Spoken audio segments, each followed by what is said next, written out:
Hello and welcome to Learning Excel 2016. My name is Mike Henry and this is the third video from Chapter 1. In this video we're going to take a look at what's the difference between a workbook and a worksheet. We're going to look at naming a worksheet. We're also going to talk a little bit about rows, columns, and cells, how to get around all those rows and columns and cells. We're going to look at how they're named.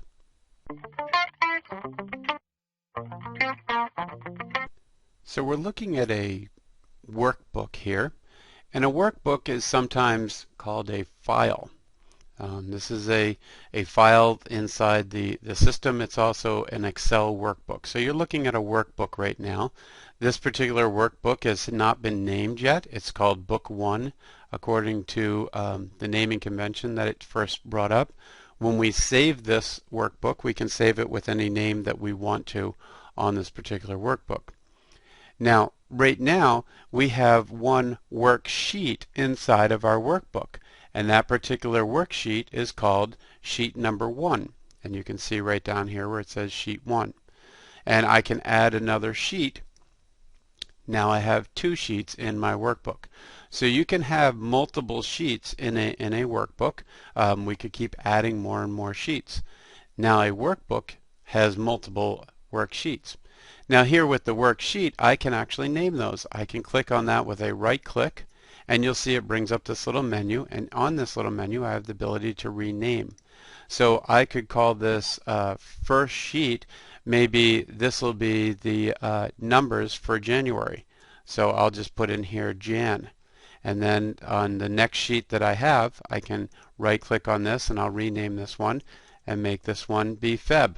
So now I'm starting to collect all of the months of the years, and I can have their numbers on here. I can also take my worksheet and I could change maybe the colors on it. Maybe I want the tabs to be a certain color. So in January, I might have the January color be blue. And I might take the February color and turn that February color to a purplish color.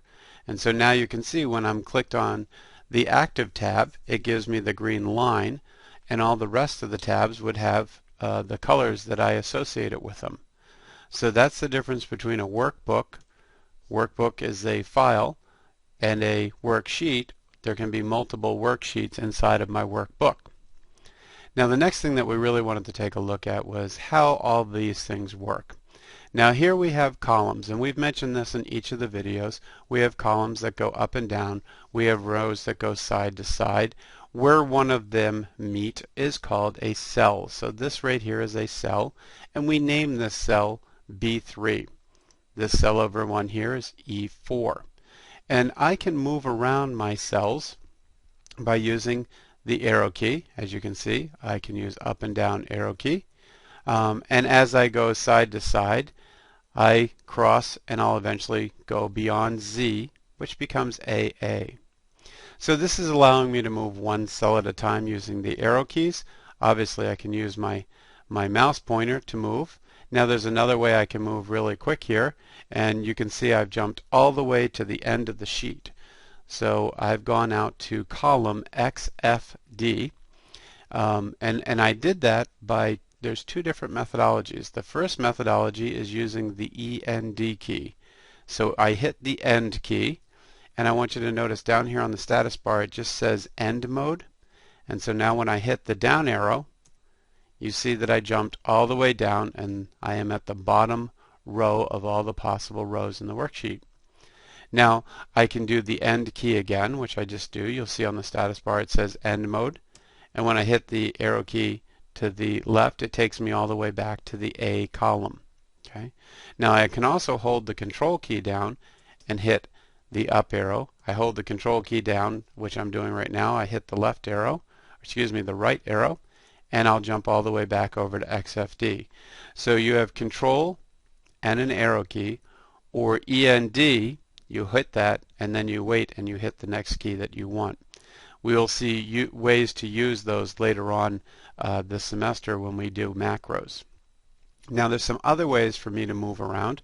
You can see I can use the page up and page down key. So I hit page down, I just drop to row 26. I hit it again and I drop to row 51. You can see right here the bottom row is 75, so when I hit the page down, I jump to 76. So I'm moving one whole page up if I use the page up, or down if I use the page down. Now there's another set of keys that are great for moving around that are very important for people to understand, and that is Control Home.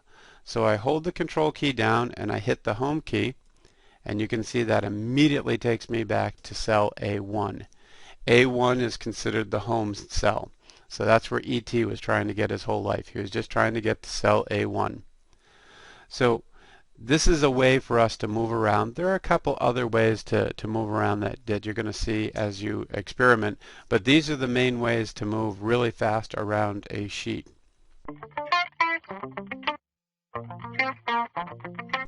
So in this particular video, we first looked at the differences between a workbook and a worksheet. We learned how to name a worksheet. We saw that we could put January as a name, then February. While we were there, we also changed the colors on a worksheet. And we're going to play a lot more with worksheets as we get into one of the more advanced chapters. We took a look again at rows, columns, and cells. We've done that in the last 3 videos, and I hope you're feeling comfortable now with the naming there. We saw that they get named by the column, which would be a letter, B, and the row, maybe 6, so that would give us B6. Kind of like the same methodology you would do for playing the game Battleship. We saw multiple ways to get around using just strictly arrow keys. We saw that we can also get around with the page up and page down. Then we played with the end key, where we hit the key and then hit an arrow and it took us in that direction. And then we played with the control key, where we hold the control key down while hitting an arrow in a particular direction, and it took us all the way to the end. Or we held the control key down and we hit home, which took us to cell A1 because that's the home cell.